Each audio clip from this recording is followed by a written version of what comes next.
안녕하세요. 자, 미술심리상담사 직무교육입니다. 앞서 우리가 미술심리상담이란 어떤 것인가 라고 해서 전반적인 개괄적인 부분을 이해를 했고, 두 번째 부분에서는 미술심리상담사가 알아야 될 미술치료 이해, 미술심리 치료 상담 이론이 되겠죠. 이런 정신분석, 행동주의, 인본주의, 인간주의, 인본주의, 그리고 게슈탈트, 형태주의. 자, 이 시간에는 미술치료 과정입니다. 미술치료를 하기 위해서는 프로세스든 과정이 있어야 되는데, 이제 미술심리 상담사가 해야 될 그런 과정에서의 하나하나의 그 내용들을 살펴보는 그런 시간이 되겠습니다. 일단 미술치료가 유형별로 어떻게 할 것이냐. 물론 이제 미술치료를 실시하면서는 내담자가 지금 상담을 받으러 온 내담자 카운슬 입장에서 증상이 어떠한가, 또 내담자의 요구사항이 무엇이며 내담자 주변의 환경이 어떤가. 특히 가장 중요한 것은 가족관계입니다. 이 가족관계에서 미치는 영향, 또 치료자, 상담자의 판단 등 이런 것에 따라서 접근 방법이 다릅니다. 다르다는 것은 개인별로 미술치료를 할 것이냐, 아니면 또 집단별로 할 것이냐, 가족별로 할 것이냐. 이 유형은 세 가지고, 이 세 가지에 따라서 각각 장단점 혹은 또 유이점이 있습니다. 일단 맨 첫 번째로 우리 해야 될 것은 개인 미술치료인데, 말 그대로 개인 미술치료라는 것은 이 내담자 한 개개인을 대상으로 한 것이다 라고 보면 되겠죠. 그러니까 심리치료할 때 대상을 어떻게 하냐, 그게 중요한데, 일단 가장 대표적인 것은 한 사람 한 사람입니다. 그러니까 어떤 도움을 필요로 하는 내담자, 이 내담자 한 명과 전문적인 훈련을 받은, 여러분같이 전문적인 훈련을 받은 상담자와에서 1대1 대면적 관계. 그렇게 말하죠. 1대1.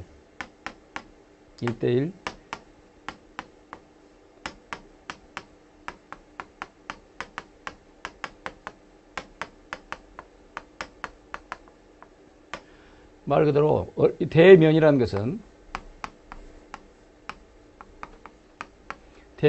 것은 얼굴을 맞댄다. 두 사람이 단독으로 얼굴을 맞대고 한 것이다 라고 말하는데, 물론 이제 그렇게 하기 위해서는 개인 상담의 가장 중요한 것은 내담자도 내담자입니다만은 상담자가 그 내담자와 어떤 대면 관계를 형성할 것이냐, 그 대면 관계의 구성, 이게 굉장히 중요하죠. 물론 이제 그 이루어지는 과정은 관찰을 통해서 충분히 내담자의 모든 부분을 찾아내겠지만은 맨 첫 번째 이 어떤 관계를 구성할 것이냐라는 것이고, 문제는 또 단순한 정보를 얻고 또 궁금한 거 몇 개 해결하고, 이게 중요한 게 아니라 그 내담자가 갖고 있는 여러 가지 증상들, 여러 가지 내용들을 실제 문제 해결할 수 있는 그런 또 부분이 돼야 된다는 것. 그래서 결국은 개인 미술 치료지만, 개인 미술 심리 상담이지만, 어떤 면에서는 그 내면에 갖고 있는 증상을 제거시켜주고, 수정시켜주고, 완화시켜주고, 그래서 결국은 어떻게 긍정적인 성격 형성이 되게끔 하는 것이 궁극적인 목적인 것입니다. 그렇게 하지 않으면은, 물론 이제 미술 매체를 적용해서 합니다.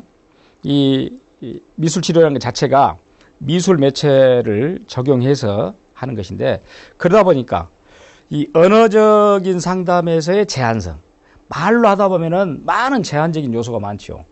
그런데 이 미술 작업을 통해서 그런 내용들을 해결한다라고 해서 훨씬 더 포괄적으로 갈 수 있다는 것.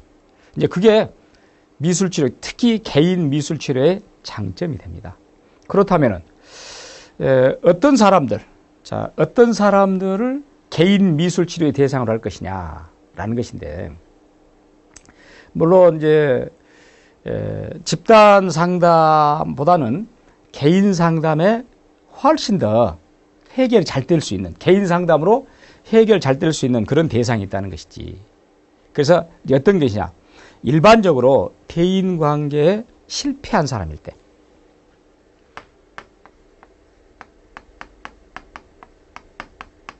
자, 대인 관계에 실패한 자, 이런 사람, 대인 관계에 실패했다는 것은 결국 어떤 얘기입니까? 집단 앞에서 자기가 스스로 이야기한다. 두렵죠, 사실은. 이런 것들, 또 집단 상황에서 맞지 않고, 이런 경우는, 이런 집단 앞에 서기만 하면 자기가 떨린 것이야. 왠지 두려워. 사람 많은데 서기만 하면 힘들어요. 그런 경우는 오히려 그런 경우는 개인 상담이 훨씬 더 효과적이다 라고 말합니다. 물론 이제 그것에는 대상이 있겠죠. 뭐 연령도 있고 건강 상태도 있고 여러 가지 있겠지만, 일단 그런 사람들, 또 심리적으로 저항하는 사람들, 마음 속에서, 또 말은 할 수 있지만 언어적 치료에 저항하는 사람들, 이런 사람들, 그러니까 특히 이제 뭐 청소년이나 성인이나 관계없습니다. 어떤 것이나 관계없지만은 대부분 또 말을 할 수 없거나 말을 하지 못하는 내담자. 대표적으로 어떤 사람입니까? 자폐증, 또 청각장애, 또 정신지체, 뇌손상, 치매.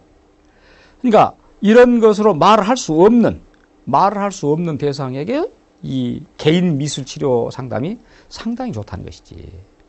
어떤 대상이 어떤 사람이냐? 물론 대상이라는 건 딱히 대상을 꼬집어서 말하는 것은 아니겠습니다만은, 방금 말씀드린 대로 이런 사람들이 훨씬 이 개인 미술 치료에서는 그 대상으로서 맞다라고 볼 수 있습니다. 자, 개인 미술 치료는 이제 그 정도로 해서 1대1로 한 것이니까, 방금 말했지만 1대1로 특히 남 앞에 서기를 힘들어한다. 남 앞에 서기만 하면은 자기 자신이 두렵다. 막 이런 사람들 있잖아요. 그것은 결국 거꾸로 말하면은 남에게 인정받고 싶고 남에게 주목받고 싶다라는 욕구가 사실은 강합니다. 그러기 때문에라도 집단 상황이 맞지 않은 것이야. 그래도 아까 말했지만 말을 할 수 있어도 언어적 치료를 하기 싫어해. 언어 치료나 싫다 이런 것이야. 그랬을 때 미술 치료하자는 것이지. 뭐 아까 말했듯이 말을 할 수 없거나 말하지 못하는 내담자들, 특히 자폐증이나 이런 부분에서 개인 미술 치료가 훨씬 더 잘 먹혀 들어간다라고 말하고. 그 다음에 집단 미술 치료인데, 물론 집단 미술 치료는 한 사람의 상담자, 상담자는 1인입니다. 1인데, 한 상담대 여러 사람, 동시에 몇 명의 내담자들. 이게 다시 말하면 집단 내담자.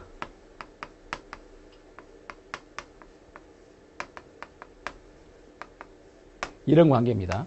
이것은 집단 미술 치료에 해당되는 것은 한 사람의 상담자가 동시에 몇 명의 내담자를 상대로 각 내담자가 갖고 있는 관심사, 대인관계, 사고 및 행동의 양식을 바꾸려고 한다. 변화를 가져오려고 한다라는 거죠. 이것도 역시 이제 집단 구성원 간의 상호작용적 관계를 바탕으로 한 것이지. 그러니까 집단은 항상 역동적인 관계를 맺고 있어야 되는데 그게 안 된 것이야. 이제 그런 걸 바탕으로 하여 내담자 개개인이 갖고 있는 문제점, 그걸 해결해야겠죠. 또 이 내담자의 실제는 내담자의 병리적인 어떤 치료의 문제가 아니라 주로 발달의 문제, 또 생활 과정의 문제. 그러니까 실제 내담자가 어떤 병리적인 치료를 요구하는 그런 걸 가져오고 있는 건 아니죠. 가장 문제는 구성원 간의 상호작용적 관계. 이 집단 내 내담자가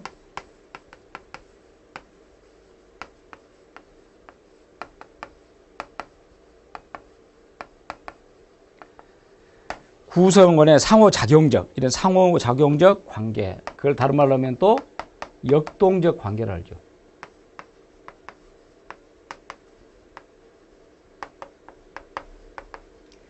이런 관계에 문제가 있더라. 그래서 이런 문제를 해결해 주라. 결국 그래서 이것은 병리적인 문제가 아니다. 병리적인 문제가 아니라 발달의 문제다. 라고 해서. 자, 그래서 결국은 그러기 때문에 이 집단 미술 치료에 있어서 1차적 목표는 그 개개인으로 하여금 자기 이해와 대인관계 능력. 일단 자기 이해가 돼야 돼요. 자기 자신을 이해할 수 있는 부분과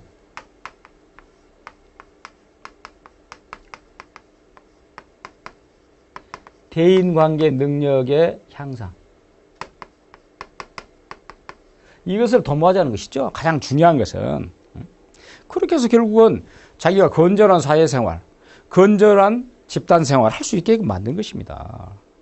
그래서 이런 문제가 가장, 이제 이런 것은 다 뭐입니까? 자기 이해나 대인관계 능력이 문제가 있다는 것은, 이런 것은 어떤 정서적인 차원이죠. 다. 정서적인 문제. 정서적 차원의 문제. 이걸 해결하자. 라고 보면 되죠. 그래서 이제 집단미술 치료를 하는데, 그럼 집단미술 치료는 어떤 특징이 있냐. 물론 이제, 아까 내담자들의 개인 작업, 집단 작업. 자, 개개인 스스로 미술을 할 수 있는 그림을 작업을 할 수 있겠냐. 아니면 집단으로 할 수 있겠냐. 라고 선택을 합니다. 그러면 결국 그 선택을 할 때 집단에서 작업을 할 수 있겠다. 집단 미술 작업을 하겠다. 라는 것. 그렇게 되면은 이제 집단 미술 치료가 갖고 있는 특성을 충분히 발휘할 수 있다는 것이지. 그래서 일단 집단 미술 치료가 갖고 있는 장단점을 한번 살펴보겠습니다. 그래야 집단 미술 치료가 이루어질 수 있는 부분이니까. 일단 집단 미술 치료를 하게 되면은, 상담을 하게 되면은 어떤 장점이 있냐. 일단 가장 중요한 것은 우리가 대부분의 사회학습, 사회성을 기르는 건 다 어디에서 이루어집니까? 집단에서 이루어지죠. 그렇기 때문에 그림도, 미술도 집단 작업을 통해서 결국 사회학습, 사회성을 길러준다는 것. 더불어서 간다는 것. 협력사회라는 것. 이걸 길러주겠죠. 또 대부분 사람들이 집단 미술 치료하면서는 그 집단을 구성할 때, 작업 집단을 구성할 때는 어떻게 구성하냐. 서로 비슷한 욕구를 가진 사람들끼리 구성합니다. 그렇기 때문에 그래야 상호 지지를 해서 결국 문제 해결이 되기 때문에. 그러니까 문제는 유사한 욕구를 가진 사람들로 집단을 구성해 가야 된다. 또 집단 구성원들 각각이 서로가 피드백을 해줄 수 있어요. 서로가 서로를 환류해가지고 서로 뒤집어서 봐주고 이렇게 할 수 있는 부분. 또 집단 구성원 속에 분명히 그 속에는 새로운 역할 모델링, 누군가 있다는 것이지. 또 그걸 찾아낼 수 있다는 것이고. 또 집단은 잠재된 그런 능력을 발휘할 수 있는 충분히 그런 촉매 역할을 할 수 있고.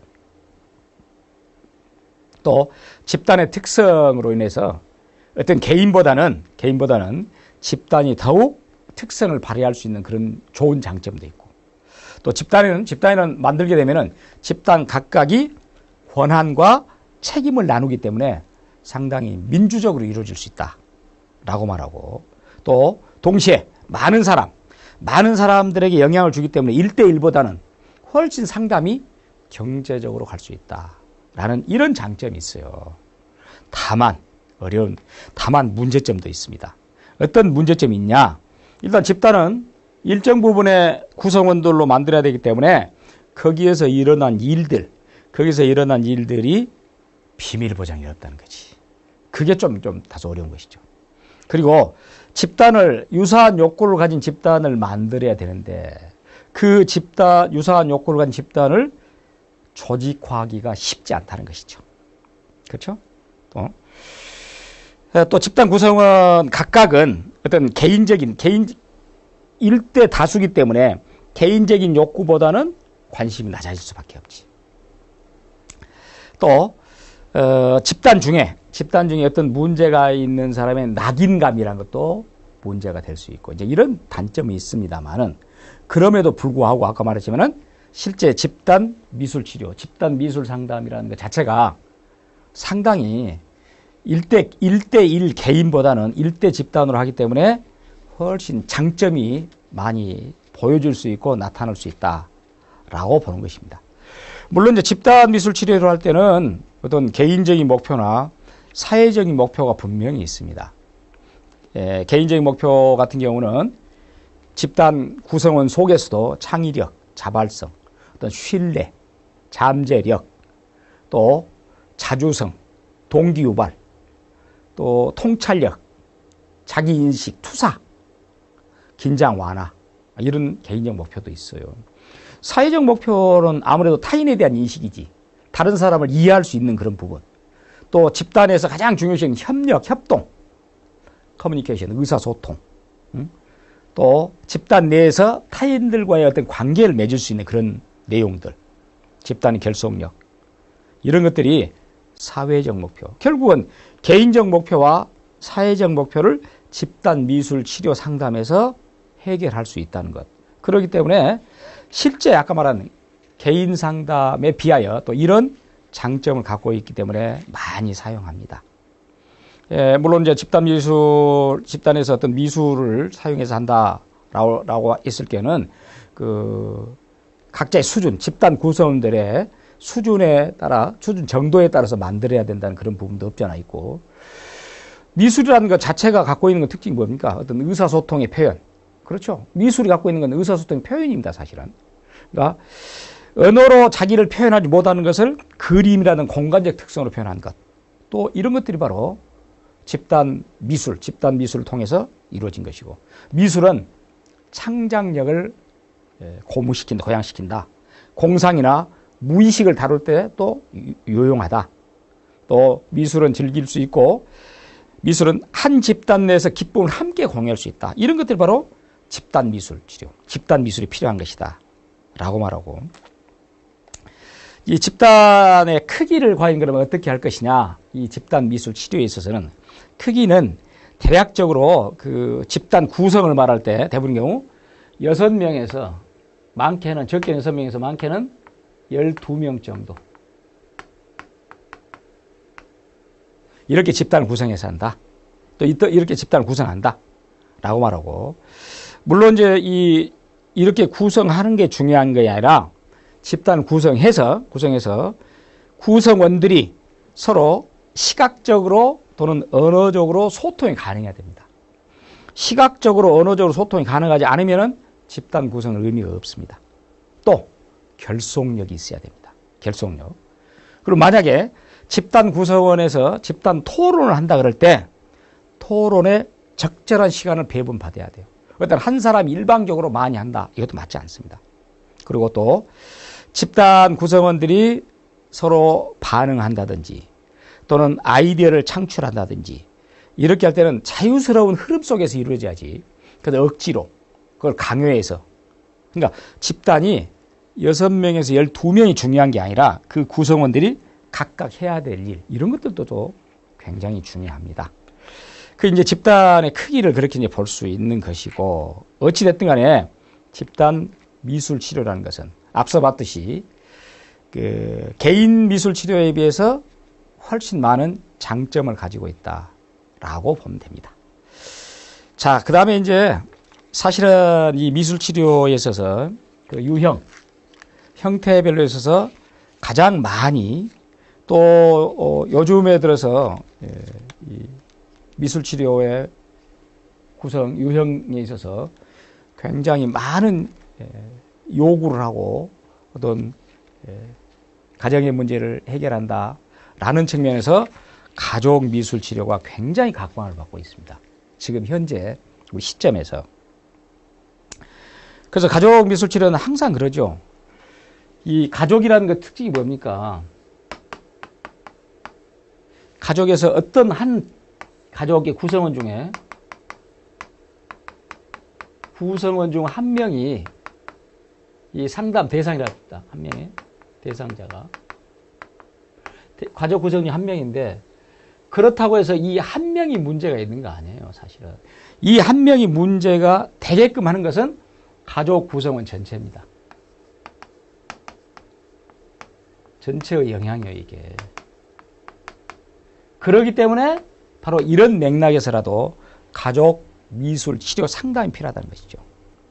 그러니까 결국 한 사람의 가족 구성 한 사람의 문제는 가족 전체의 문제다. 그러므로 가족 전체를 대상으로 해야 된다라고 말합니다.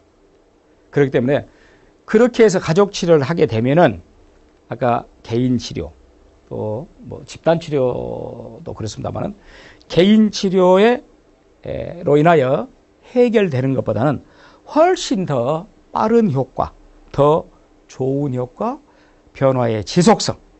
이게 가족 미술 치료의 장점입니다. 그러니까 변화를 그렇게 하게 되면은 그 치료 상담, 이 치료 상담의 변화의 빠름, 변화의 빠름에 그치지 않고 이 변화의 지속성. 한 번 고쳐서 그냥 거기서 끝이면 된 게 아니라 계속 갈 수 있다는 이런 장점을 안고 있어요. 이게 실제 이제 이 원래 가족 미술 치료라는 것은 지금 현재는 우리가 뭐 가족 상담, 미술 심리 상담 그러지만은 원래는 가족 미술 치료는 정신의학 분야에서 1960년대 아주 특출하게 대두된 것입니다. 다시 말하면 가족 전체를 대상으로 해서 그 가족 구성원 간의 가족 관계에서 나타나는 어떤 역동적인 그런 상담 기법, 이것이 고안돼서 결국은 이 가족 미술 치료가 각광을 받죠. 거기에 이제 대표적인 학자는 뭐 나움버그랄지 또는 스탐이랄지 혹은 또 크라머랄지 이런 학자들, 이런 사람들이 정신분석적 미술치료의 연장으로서 가족 미술치료를 창안했다. 그래서 여기서 소위 말하는 패밀리 아트 테라피라고 해서 FAT를 창안하게 된 것입니다. 이것이 결국 이제 아까 말한 대로 앞서 가족 미술치료가 정신의학 분야에 대한 연구였습니다만은 이게 결국은 가족 미술치료 상담이라고 해서 굉장히 각광을 받게 되죠. 물론 그래서 60년대, 70년대를 거치면서 이런 대표적인 가족 치료되죠. 물론 이렇습니다. 이 가족 미술 치료의 어떤 효과가 제대로 발휘되기 위해서는 미술 치료에 대한 치료 상담자의 인지, 또 전문적 지식이 무엇보다 중요하죠. 그 말은 이 가족 미술 치료에 있어서 미술 작업, 그림 작업이 가지는 치료적 가치, 이걸 아주 잘 다뤄야 된다는 것이야. 이 상담자 전문가가. 그러기 위해서는 첫째, 그래서 미술 과정, 그림 그리는 그 과정 자체가 가장은 가족 문제의 진단을 돕고 상호작용을 증진시키며 어떤 연습의 도구가 될 수 있다. 첫 번째. 두 번째, 그림하는 작업 자체가 무의식적 의사소통과 의식적인 의사소통을 표출해낼 수 있는 수단이다. 그렇습니다. 그 그림을 통해서, 가족들이 그리는 그 그림을 통해서 결국 무의식적인 의사소통을 할 수 있는 것이고 또 의식적으로 의사소통을 할 수 있다. 이런 부분을 다룬 것이고 가장 중요한 것은 가족의 역동성입니다. 그 미술작품, 서로 미술작품을 하면서 가족의 역동성이 드러난다는 것. 그렇기 때문에 그런 것들이 전제가 돼서 이 미술치료 효과가 제대로 이루어진다면, 효과가 나타난다면 좋죠. 그렇기 때문에 가족 미술치료의 장점, 어떤 부분이 가족 미술치료의 장점이 있는가.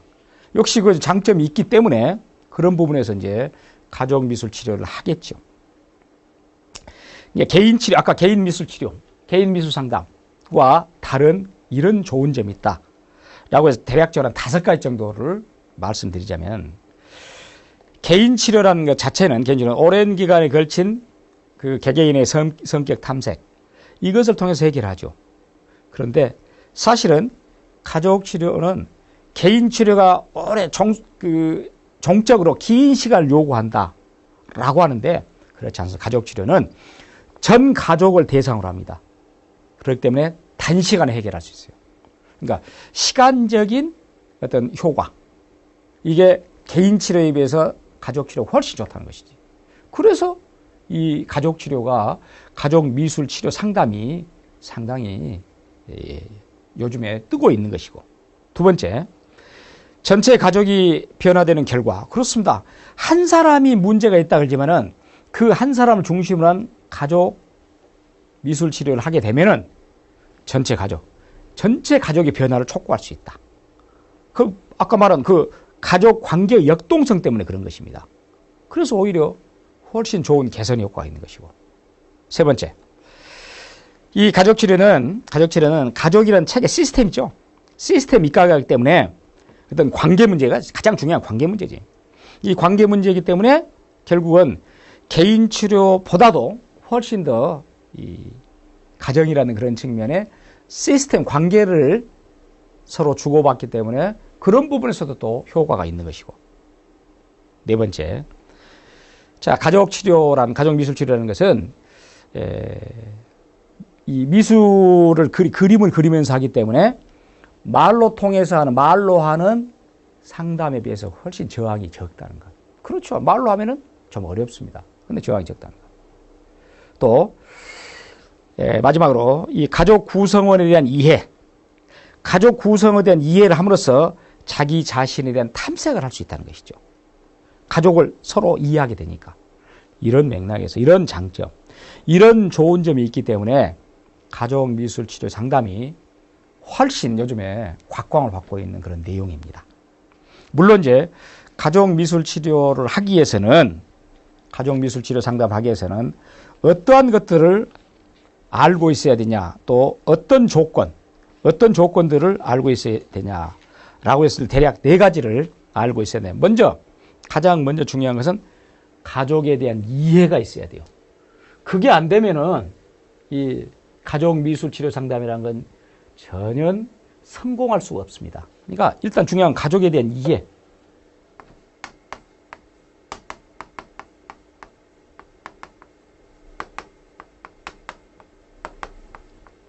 아주 쉽게 말하면 가족이란 무엇인가? 가족이란 무엇인가? 또 가족이 요즘에 이제 사회 변화에 따라서 기능이 어떻게 바뀌는 것인가? 또 가족의 유형.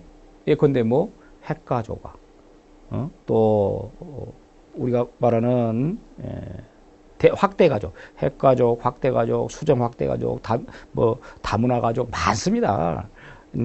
또 한부모 가족, 이런 가족의 유형, 가족원 간의 역할. 그렇죠. 아버지 역할, 어머니 역할, 형의 역할, 동생의 역할, 아들의 역할, 딸의 역할. 가족 법에 대한 또 이해. 최근에 이 변화하고 있는 가족 가치관. 그런 또 특히 한국 가족의 변화. 이런 부분을 알아야지. 누가? 상담사가. 이런 부분을 제대로 상담사가 알아야지 가족 미술 치료가 된다는 것이고. 또 가족의 발달 과정, 가족 생활 주기, 또 발달 과업상의 이해 등등. 이것도 굉장히 또 이 상담사 치료자 입장에서는 잘 알아야 될 내용이죠. 요즘은 이제 그런 부분이 전제되지 않으면 안 되고, 특히 다른 것보다 지금 우리나라 내에서 이루어진다라는 측면에서 한국 가족을 위한 가족 치료 전략과 기술, 그런 부분도 알아야 되고, 또 가족 미술 치료 중에서 상에서 가족의 작품, 그 가족이 만들어낸 작품에 대한 어떤 이해, 이런 부분이 전제되지 않고는 이 가족 미술 치료라는 부분이 쉽지는 않다는 것. 물론 이제 그 가족 체계를 진단하는 진단법들, 그런 것은 이제 충분히 그 상담 기법으로서 제대로 익히고 있어야 될 그런 내용이죠. 여하튼 이제 유형별로 보면은 이렇게 개인 미술 치료냐, 개인 미술 치료 상담, 집단 미술 치료 상담, 가족 미술 치료 상담, 1대1 개인, 1대 집단, 어떤 구성원 간의 집단 미술 치료, 가족 미술 치료. 요즘은 이제 무엇보다도 시간적인 전략이랄지, 그런 비용적인 전략이랄지, 그런 부분에서 그런 효과를 거두기 위해서는, 효율성을 거두기 위해서는 가족 미술 치료가 상당히 유용하게 쓰이고 있더라 라는 정도로 보고, 다음으로 이제 볼 부분은 미술 치료 과정인데 순서입니다. 프로세스입니다. 하나하나 뭐 그렇게 많은 의미를 담고 있는 건 아닙니다만 각 단계에서 치료 과정에서 어떠한 부분이 있느냐라는 것인데, 자, 미술 치료를 하기 위해서 일단은 미술 치료 과정을 어떻게 진행할 것이냐 해서 맨 처음에 이제 전화 의뢰에서부터 시작되겠죠. 미술 치료 시작이라고 볼 수 있는 전화 의뢰가, 내담자가 성인일 경우 본인이 전화하거나 주위의 친인척이나 지인 전화가 되고, 아동일 경우는 대부분 누가 하겠어요? 대부분 부모가 하지. 부모, 교사 이렇게 하겠죠. 그렇게 되면 내담자의 정확한 이제 신상, 이름, 연락처, 또 미술 치료를 받고자 하는 동기랄지, 시간 약속, 상담 시간, 또 상당히 부담이 되는 상담료, 이런 것들이 정확하게 상세하게, 아주 정확하고 상세하게 들어야 되겠죠, 사실은. 그러니까 이 전화 의뢰에 있어서 이런 부분들이 해결되지 않으면은 상담이 이루어질 수 없습니다. 일단은 이런 전화에 의해서 의뢰를 해가지고, 아까 미술 치료에 대해서 그러면 이제 상담자 입장에서는, 치료자 입장에서는 간단한 미술 치료에 대해 소개를 해 줍니다. 그렇게 해서 상대방 쪽에서 상담을 하겠다, 치료를 하겠다 라고 했을 때는 뭐 시간 약속이랄지 장소 약속을 하겠죠. 앞서도 말했지만은 대부분 이제 그 아동들이 상담 대상이 될 때는 부모가 데려오는 것이 대표는 많죠. 당연히 부모가 아동을 데려올 때, 자, 지금 무엇을 하려고 한다 라고 말해야 되겠죠. 뭐 미술학원에 간다, 또는 재밌는 놀이를 하러 간다, 이런 것보다는 아예 지금 이러이러한 부분 때문에 이렇게 하자라는 걸 확실하게 말해줘야죠. 괜히 그냥 미술치료 상담하면서 설명하는데 뭐 그냥 미술학원에 간다, 그냥 재밌게 놀이하러 간다 라고 말하는 것, 그건 바람직하지 않다는 것이죠. 부모가 데리고 올 때. 어쨌든 그렇게 해서 이제 전화 의뢰에 의해서 상담이 오케이 됐습니다. 그러면 첫 면담을 해야 되겠죠. 소위 말하는 이제 영어로 말하는 인테이크 과정이라고 하죠. 첫 면담. 물론 첫 면담에서는 내담자의 인적 상황, 주로 어떤 부분 때문에 내담하러 왔는가 그 문제, 또 가족 관계, 뭐 가족 치료가 아닐지라도 가족 관계랄지 이런 부분을 기록지에 적은다든지, 또 누가 참여할 것이냐, 그렇죠? 또 첫 면담에서 가족 전체가 다 올 것이냐, 아니면 부모하고만 만날 것이냐, 아이하고 만날 것이냐, 따로 만날 것이냐, 이런 부분, 이런 것들을 철저하게 첫 면담에서 확실하게 정하자는 것이죠.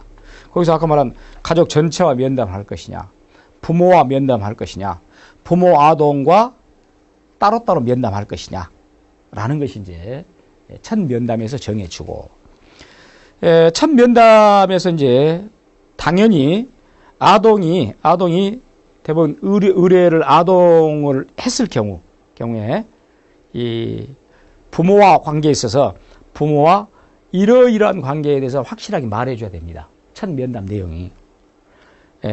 정말 어떤 사람이 진짜 내담자냐, 진짜 내담자가 누구냐 확실하게. 특히 이제 부모에게는 비밀 보장 문제. 그렇습니다. 가족관에 있어서도 만약에 이 부모가 아이와의 관계에서 비밀 보장이 제대로 안 된다, 그러면 치료 효과는 없습니다. 또 치료 효과가 되지 않습니다. 뭐 특히 이제 아동이 뭐 부모의 학대를 받았다든지 이런 경우, 또는 타인에게 학대를 받았다든지, 심지어 타인에게 성폭행을 받았다든지, 이런 것들이 비밀 보장이 안 된다면은 이 미술 치료 첫 만담 내용에서 이런 것이 제대로 안 된다면은 치료가 어렵습니다. 그다음에 당연히 이제 부모와의 면담은 그렇게 할 것이고, 아동 면담에는 역시 아동 면담 마찬가지입니다. 부모에게 알려야 될 것, 알리지 않을 것, 어떤 비밀 보장, 치료자 상담자를 소개하고, 또 어떤 문제에 대해서 의뢰를 했는가, 그런 의뢰된 문제에 대한 어떤 인식, 그것도 이제 당연히 들어가야 되겠고, 또 가족 관계, 학교 생활에서에 대한 여러 가지 내용이랄지 이런 정보들. 그래가지고 결국 치료 목표를 설정하게 되죠. 그리고 나서 이제 첫 면담 초기 과정으로 갑니다. 일단 첫 면담을 하기 위해서는 내담자에게 그림 진단을 실시합니다. 물론 그림 진단은 여러 가지가 있겠지만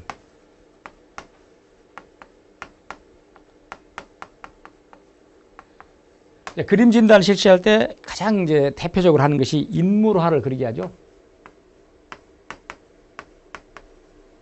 사람 그림을 그리기 위해서 심 상태를 보는 것이니까.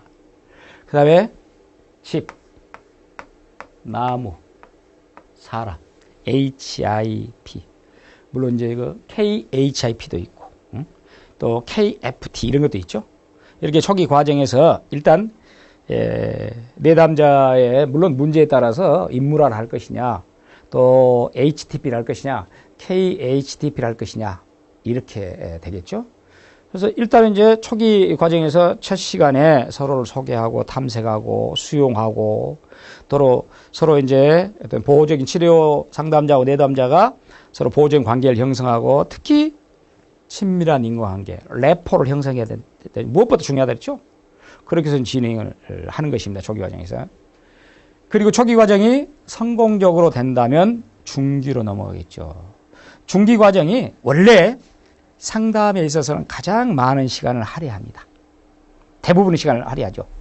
중기 과정은 상담 부분의 대부분의 이 긴 시간을 자신의 문제의 본질을 이해하고 특히 내담자 자신의 문제의 본질을 이해하고 앞으로 어떻게 나아갈 것인가라는 걸 결정해 줘야 되죠. 물론 이제 앞서 초기 과정에서 만들었던 친밀한 인간관계, 래포, 신뢰감 이것은 지속적으로 형성돼 가야 됩니다. 그렇게 하게 되면은 결국 내담자가 자기 갖고 있는 부정적인 감정이랄지 이런 것도 전부 꺼내놓게 됩니다.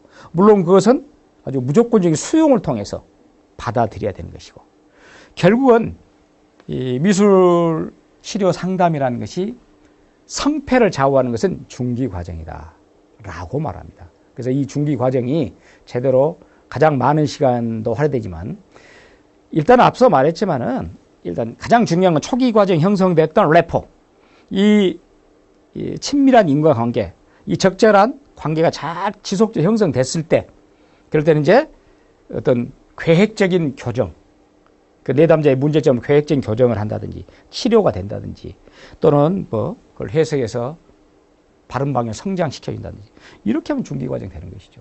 그리고 이어서 이제 말기 과정인데 이제 이 과정에서는 뭐 이제 끝나는 그런 과정이기 때문에 내담자와 이제 합의해서 과정이 잘 갈 수 있게끔 다시 한번 이제 마지막 과정으로서 다짐을 받아본 것이고 그리고 종결로 넘어가. 종결은 이제 결국은 치료 목적의 어떤 맨 처음에 설정했던 목표에 도달했다라고 하면은 끝나는 것이죠. 이 과정에서. 물론 이제 치료가 제대로 되지 않았을 때는 다시 원점으로 돌아가겠지만 뭐 원만하게 잘 치료가 될 때는 종결로 된 것이고. 사례 회의라는 것이 마지막에 있는데 그것은 실제 다른 말로 하면은 슈퍼비전이라고 말하는데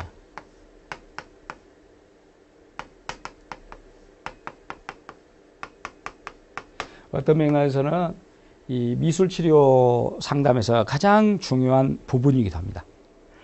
그러니까 이 슈퍼비전이라는 것은 임상 감독을 지도받는 것이다 라고 말하는데 사례 분석을 통해서 하나하나 케이스를 통해서 임상 감독을 지도받는다. 다시 말하면 뭐냐면은 궁극적으로 말할 때는 어떤 내담자의 변화를 도모한 것이지만 이 치료자가 내담자에게 더 큰 성숙, 더 발전된 걸 보여주게 하는데 거기에 목적이 있는 것입니다. 그러니까 지금까지 했던 사례들을 분석해가지고 이런 사례에 입각해서 임상 감독을 한다는 것. 그래서 앞서 말했지만은 더욱 성숙된 상담을 갈 수 있는 가장 궁극적인 방법, 가장 또 결정적인 방법은 사례회의다라고 말합니다. 그러니까 결국은 맨 처음에 접수에서부터 말기 과정까지 그리고 사례회의까지 이 내담자와 상담자가 잘 서로 참여해서 성공적으로 된다면 이제 완벽한 미술 치료가 완료된다라고 하는 단계가 사례회의 단계다라고 보면 됩니다. 자, 그래서 우리가 이 시간에 본 부분이 미술 치료 과정이었습니다. 일단 유형, 개인이냐 집단이냐 가족이냐, 그리고 상담을 하는 미술 치료 상담을 하는 그 과정을 순서적으로 살펴봤습니다. 그 다음에 이제 구체적으로 이어지는 부분은 미술 치료 기법이라는 부분에서 다시 만나겠습니다. 감사합니다.